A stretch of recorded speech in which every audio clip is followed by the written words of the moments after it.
పెద్దలందరికీ కూడా ఒక విషయం ఏమిటి అంటే జాతీయ సాహిత్య పరిషత్ కరీంనగర్ శాఖ నిర్వహిస్తున్నటువంటి జాతీయ సాహిత్య పరిషత్ కరీంనగర్ శాఖ సంతోషపడడం, ఆ విధంగా ఆ రోజు నుండి కూడా ఇప్పటి వరకు మొదటి పురస్కారం మనం మొట్టమొదటి కవిత్వానికి ఇచ్చాము. 3 విభాగాలలో ఈ పురస్కారం, లేకపోతే న్యాయ నిర్ణేతలకు పంపించి ఎన్నిక చేయడమా అనే ఒక ఆలోచన జరిగినప్పుడు అక్కడ ఉన్నటువంటి పెద్దలు అన్నవరం దేవేందర్ గారు లాంటి వాళ్ళు పెద్దలందరూ కలిసి లేదు మనం పురస్కారాల కోసం ఆహ్వానిద్దాం, ఎంపిక కోసం ఆహ్వానిద్దాం, వచ్చినటువంటి వాళ్ళు వివిధ ప్రాంతాలకు, మళ్ళీ ఒకే ప్రాంతానికి చెందినట్టయితే ఒక పారదర్శకత అనేది లోపిస్తుంది కాబట్టి 3 ప్రాంతాల జడ్జిలకు దాన్ని పంపాల్సినటువంటి అవసరం ఉంటుంది అని ఒక నిర్ణయం మేరకు ఆ రోజు నుండి మొదటి పురస్కారం నుండి ఇప్పటి వరకు కూడా ఈ పురస్కారాల పరంపర 3 ప్రాంతాలలో ఉన్నటువంటి ప్రముఖులకు, కవులకు, అంటే ఏ సాహిత్యం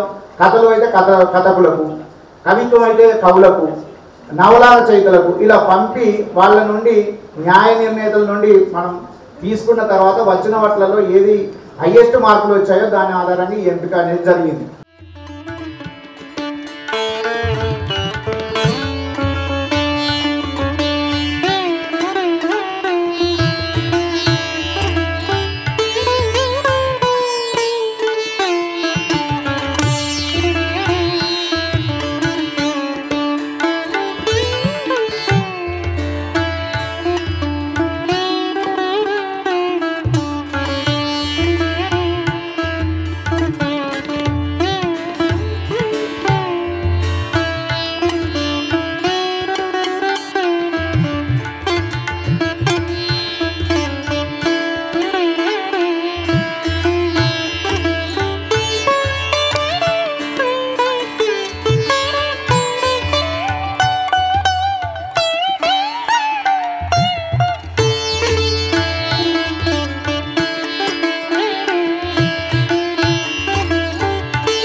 హైదరాబాద్లో ఉన్నట్టుగా లేదు, కరీంనగర్ జిల్లా కేంద్రంలో ఉన్నట్టుగానే ఉంది. కరీంనగర్లోని సాహితీమూర్తులందరూ ఇక్కడికి విచ్చేసినట్టుగా, కరీంనగర్ జిల్లా మేధావి వర్గం అంతా ఇక్కడే కనిపిస్తూ ఉంది. ఎన్నో ఉద్యమాల్లో భాగస్వామ్యం పంచుకున్న మేధావులందరూ ఇక్కడే ఉన్నారు. శ్యామ్లకు కాంటాక్ట్ చేసి తమ తండ్రి గారి పేరు మీద పురస్కారం ఇస్తున్నాం సార్, మీరు రావాలంటే నేను మొట్టమొదటి ఏమనుకున్నానంటే తండ్రి బాగా మమకారం ఉన్నట్టుంది, మమకారంతోనే ఈ కార్యక్రమం పెట్టుకున్నాడేమో అనుకున్నాను. తర్వాత ఎంక్వైరీ చేశాను, ఎవరు రజనీశ్రీ గారి నుంచి ఎంక్వైరీ చేసిన తర్వాత ఒక బహుముఖ ప్రజ్ఞాశాలి,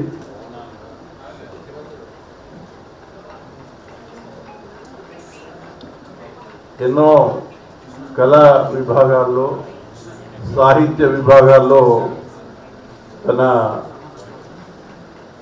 మెదడు పదును పెట్టి పనిచేసిన వ్యక్తిగా మనమందరం గుర్తించడం ఒక శుభ సందర్భం.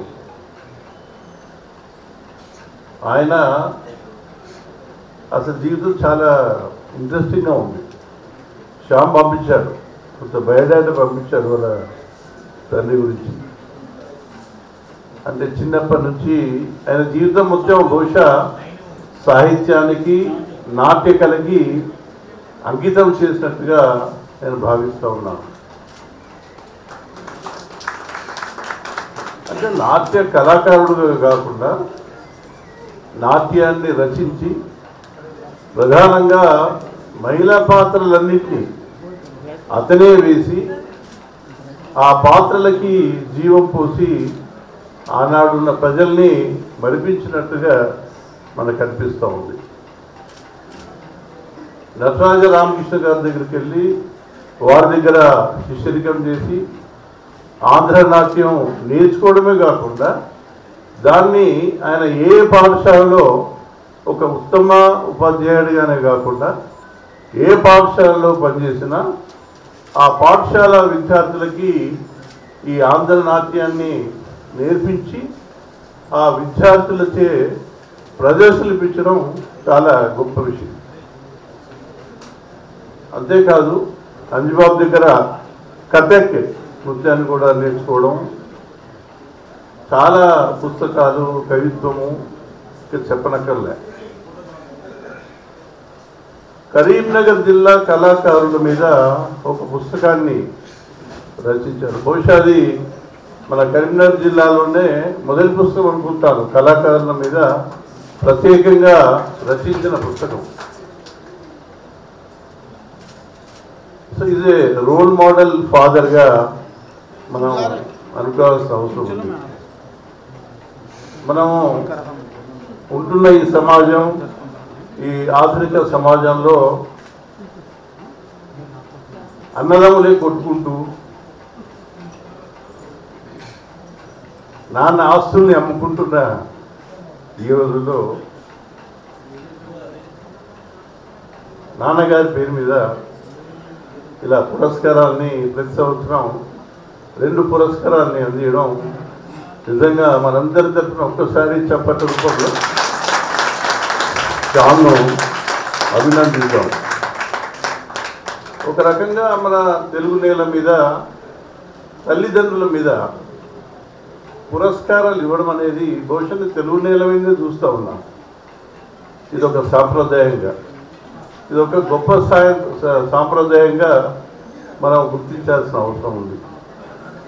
వారి నిజమైన పేరు వేరు, కానీ రజనీశ్రీగానే అందరి హృదయాల్లో నిలిచారు. ఎందుకో నాకు అర్థం కాదు. చాలా అంటే ఆ కాలంలో ఒరిజినల్ నేమ్ వేరే ఉంటుంది, వేరే పేరుతోనే వారు జీవితాంతం ఉంటారు. మా నాన్నగారు కూడా అంతే. కాలేజీలో చదువుతున్నప్పుడు ఆయన పేరు జీవన్ రాజ్ అని పెట్టారు. చాలా విచిత్రమైన నేమ్ అది. అంటే అసలు ఎక్కడ వినున్నాం ఆ పేరుని. అట్లీస్ట్ మన తెలుగు ప్రాంతాల్లో జీవన్ రాజ్ అనే పేరు ఎక్కడ వినున్నాం. కానీ ఉస్మానియా కళాశాలలో చదువుతున్నప్పుడు వారి మిత్రబృందం అంతా కలిసి ఆ పేరు పెట్టారు. మొత్తం జీవితాంతం ఆ పేరు అలాగే నిలిచింది. ఒరిజినల్ పేరు ఎవరికి తెలియదు. చాలామందికి అతను చిన్నప్పుడు వాళ్ళ తల్లిదండ్రులు పెట్టిన పేరు ఎవరికి తెలియదు. అంటే ఆ కాలంలో ఎలా జరిగిందో నాకు తెలియదు, కానీ ఇది చాలామంది విషయంలో నేను గమనిస్తూ ఉన్నాను. ఈ కార్యక్రమానికి కసిరెడ్డి వెంకటరెడ్డి గారు ఆచార్యులు రావడం ఈ కార్యక్రమానికి గౌరవంగా నేను భావిస్తూ ఉన్నాను. ఆయన ఒక వ్యవసాయ కుటుంబం నుంచి వచ్చిన సాహిత్య లోకాన్నంతా దున్నేసి కళాకర్షకుడుగా ఒక పేరు ప్రఖ్యాతులు సంపాదించిన వ్యక్తి.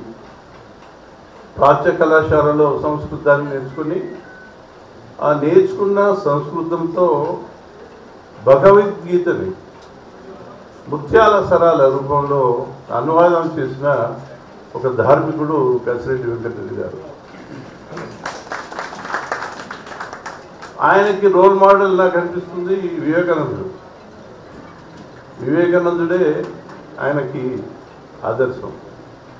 అంటే దైవార్చన, దేశరక్షణ, ధర్మాచరణ ఈ మూడింటిని మేళవించిన జీవనానికి చిరునామా కసిరెడ్డి వెంకటరెడ్డి గారు. మనిషిలో పశువు వదిలి పశుపతిగా ఎదగాలనే ఒక ఆకాంక్ష కలిగిన ఆదర్శవాది. చాలా తక్కువ మంది ఇప్పుడున్న సమాజంలో మనం ఇలాంటి వాళ్ళని చూస్తూ ఉంటాం. అంటే ఆయన ఉన్న సమాజం, వారి తండ్రి గారి పోషణ అనుకోండి. తండ్రి గారు మొల్ల రామాయణం, భారతము, భజనలు, కీర్తనలు ఇవన్నీ చిన్నతనం నుంచే వారికి అబ్బాయి.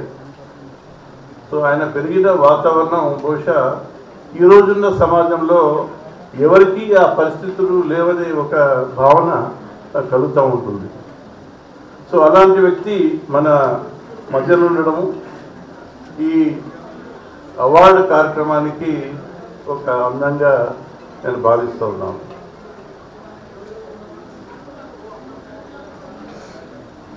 రజనీశ్రీ గారు అంటే లలిత గీతాలు ఎక్కువగా రచించినట్టుగా బయోడేటా చూసి అర్థమవుతుంది. జీవన గీతాలు అనే పుస్తకాన్ని వారు రచించడం, అంతేకాకుండా చాలా కళా సంస్థలు ఆయన కరీంనగర్ జిల్లాలో ఏర్పాటు చేయడం, వాటి ద్వారా తనకున్న కళల్ని తర్వాత ఆ పరిస్థితుల్లో ఉన్న కళలన్నింటినీ వెలుగులోకి తీసుకురావడం, వారి పేరు మీద ఈ 2 పురస్కారాలు ఇప్పుడు మనం సాహిత్యం పురస్కారం అందిస్తూ ఉన్నాము. మరో పురస్కారం కూడా ప్రతి సంవత్సరం ఆయన పేరు మీద శ్యామ్ ఇస్తూ ఉన్నారు. మరి శ్యామ్లో ఎక్కడో కవి దాగున్నాడు కదా, బయటికి రావట్లే. వాళ్ళ మిత్రులను అడిగితే ఒక విషయం చెప్పాను నాకు, శ్యామ్తో శుభోదయం అని వాళ్ళ మిత్రులు చాలా వాట్సాప్ గ్రూపులు ఉన్నాయి. సో శ్యామ్తో శుభోదయం అని ప్రతి ఉదయం ఒక చిన్న మినీ కవిత వేస్తాడు. సో ఈ సందర్భంగా సభాముఖంగా మనందరి తరఫున శ్యామ్ను కోరుదాం, అలాంటి మినీ కవితలన్నింటినీ ఒక పుస్తక రూపంలో తీసుకురావాలని, అది వచ్చే సంవత్సరం ఇలాంటి సాహిత్య పురస్కారం ఇచ్చే రోజు దాన్ని ఆవిష్కరించాలని మా అందరి కోరికలు చెప్పి తెలియజేస్తూ ఉన్నాను. ఇంతేకాదు అతనిలో ఉన్న ఈ కవిని, నిద్రానంగా ఉన్న కవిని మీరందరూ కలిసి నిద్రలేపి అతనితో ఇక కవిత్వము ఇక ఏ రూపంలో మీరు సాహిత్యాన్ని ఆయన రూపంలో తెప్పిస్తారో తెప్పించి కొన్ని పుస్తకాలు శ్యామ్ భవిష్యత్తులో ప్రచురిస్తాడనే ఒక ఆశాభావాన్ని నేను వ్యక్తపరుస్తూ ఉన్నాను. చాలామంది అతిథులు ఈ కార్యక్రమానికి వచ్చారు. వీరందరితో నాకు అంత స్నేహం ఉంది. జిల్లా కలెక్టర్గా చేసినప్పుడు ఇక్కడున్న వ్యక్తులు, ఇక్కడున్న రచయితలు కానీ, కవులు కానీ, లేకపోతే ఫిల్మ్ భవన్ని ఇంతవరకు నాకు సంతోషం ఏంటంటే నేనున్న టైంలో కొంత సాహసం చేసి ఫిల్మ్ భవన్ కట్టించాను. సౌత్ ఇండియాలో మొట్టమొదటిసారిగా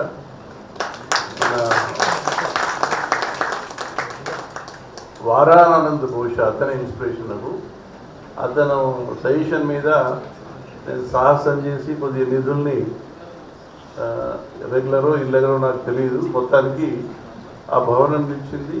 సరే భవనం కట్టాము, దీన్ని వార్తా లేరు, దాంట్లో కార్యక్రమాలు ఏమన్నా అవుతాయా లేదనే ఒక అనుమానం నాకు ఉండేది కలెక్టర్గా జిల్లా వదిలిన తర్వాత.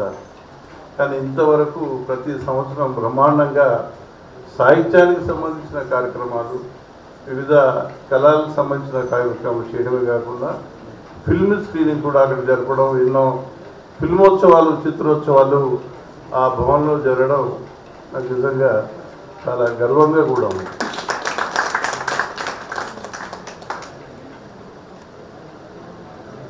గాజుల రవీందర్ ఈనాటి కార్యక్రమానికి అధ్యక్షత వహిస్తూ ఉన్నాడు. అది కరీంనగర్ సాహిత్య పరిషత్ కూడా అధ్యక్షుడేమో.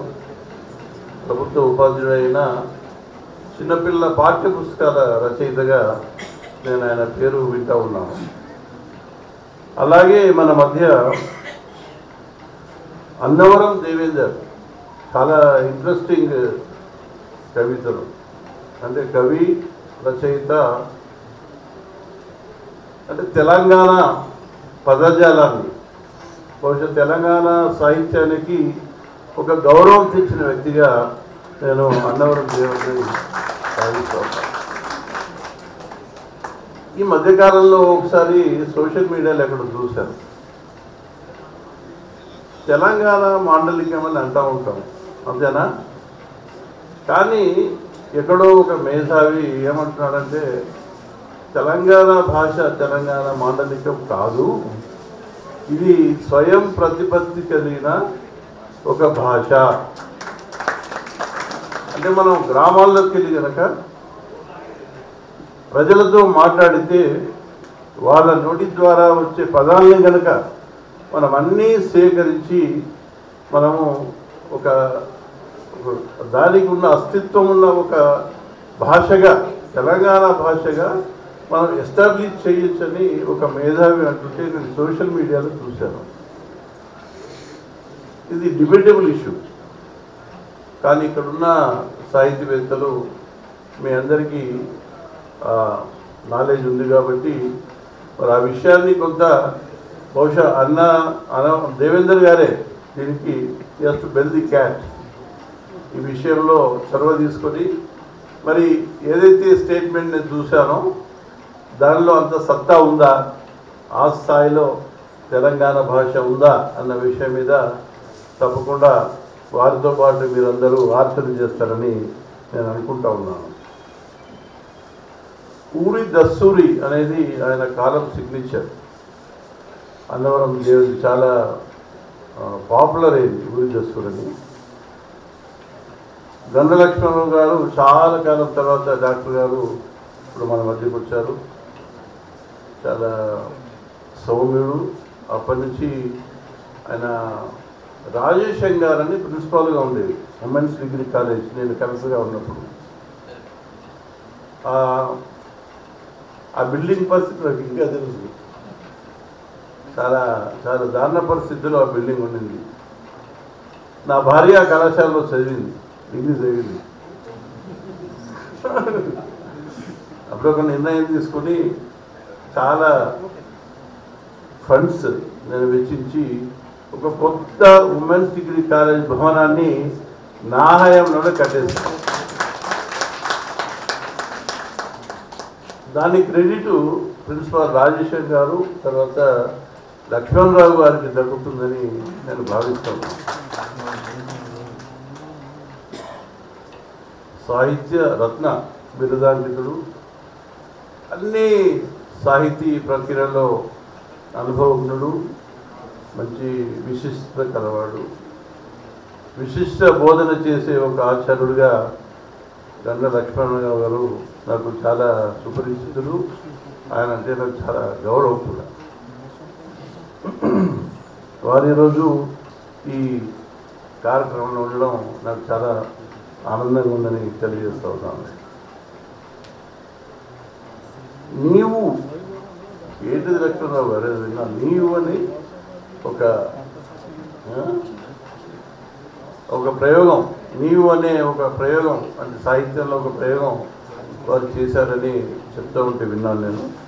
అలాగే ఒక పద్యం నేర్చుకుందాం అనే ఒక 100 పద్యాలకి ఆయన సామాజిక వ్యాఖ్యానాన్ని రచించారని మన కరీంనగర్ పెద్దలు ఎవరు చెప్తే విన్నాను నేను.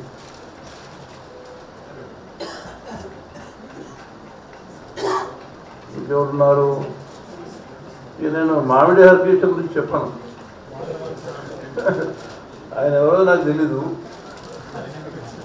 కానీ నేను గురువు అని చెప్పుకుంటూ ఉంటాడు, నేను అతను శిష్యుడని చెప్పుకుంటాను. సో ఎవరు వచ్చినా ఏదైనా కార్యక్రమం ఇక్కడ చేస్తారంటే చాలా కార్యక్రమాలు పాపం ఫీజు తీసుకోకుండా కూడా వాళ్ళ పరిస్థితులను బట్టి కార్యక్రమాలు జరుగుతూ ఉంటాయి.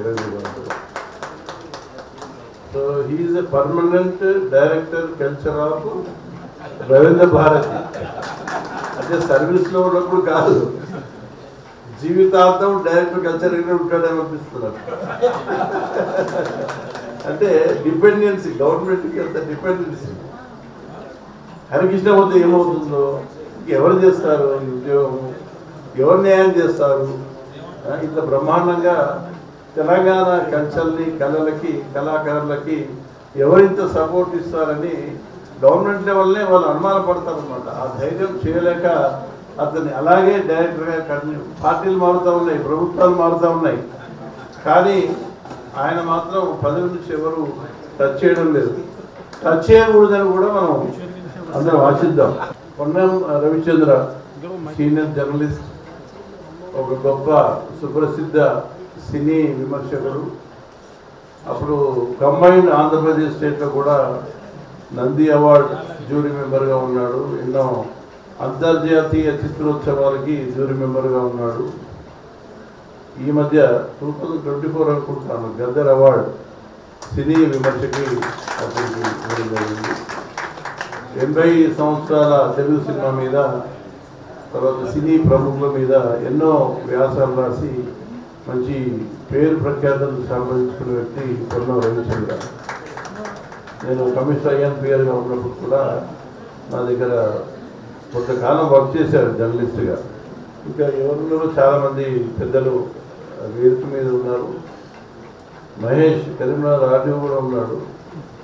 వీళ్ళందరూ ఎంఆర్ఓలు, ఆర్డీఓలు, అడిషనల్ కలెక్టర్స్ అయిపోతూ ఉన్నారు. ఈ శ్యామ్కి మన సభాముఖంగా కోరుకునేది ఏంటంటే వచ్చే సంవత్సరం ఐఏఎస్ రావాలని.